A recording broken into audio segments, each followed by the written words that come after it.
Appreciation. Paul O'Neill created an over-the-top legacy with Trans-Siberian Orchestra.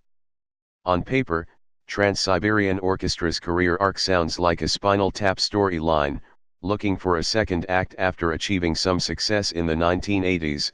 A former heavy metal guitarist decides to adapt age-old Christmas carols by injecting them with wailing electric guitars, gymnastic, classically inspired arrangements and a stage show as big as Las Vegas. That the band's founder, Paul O'Neill, whose death was announced on Wednesday, would turn that idea into a multimillion-dollar enterprise is nothing short of a Christmas miracle. Across 2 decades, the Trans-Siberian Orchestra toured seasonally, playing to packed arenas across the country and selling millions of records. O'Neill's death at 61 was confirmed on the Trans-Siberian Orchestra's official Facebook page. The entire Trans-Siberian Orchestra family, past and present, is heartbroken to share the devastating news that Paul O'Neill has passed away from chronic illness.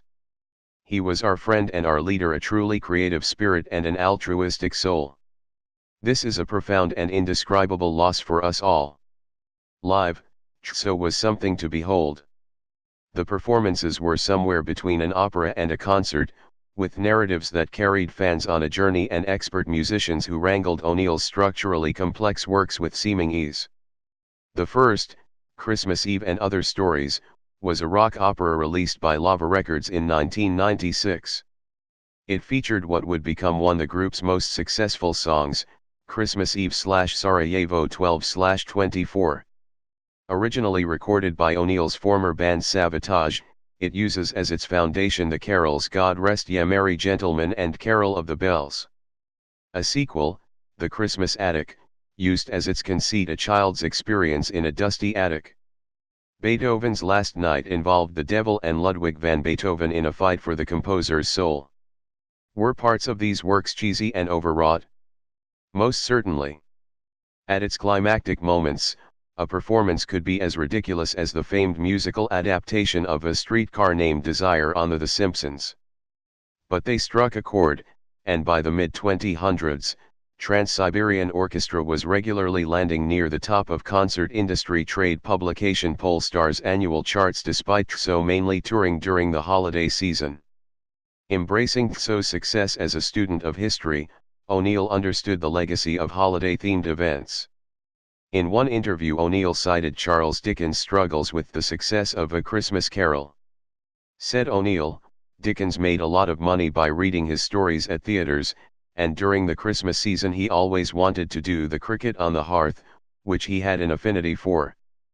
But the promoters would say, no. The Christmas Carol. And he was never able to break out of that self-imposed cage. O'Neill added that he was inspired by Oscar Wilde to use iambic pentameter during narrated parts. It's not as direct as prose. It doesn't have a melody like lyrics. It's right in between. It's the perfect way to keep the concert flow going but adds a more dramatic element of dialogue. One measure of O'Neill and the TSO's success. At its peak, there were a number of productions touring simultaneously, and each would do 2 shows a day. O'Neill could perform much of an afternoon show in, say, Omaha.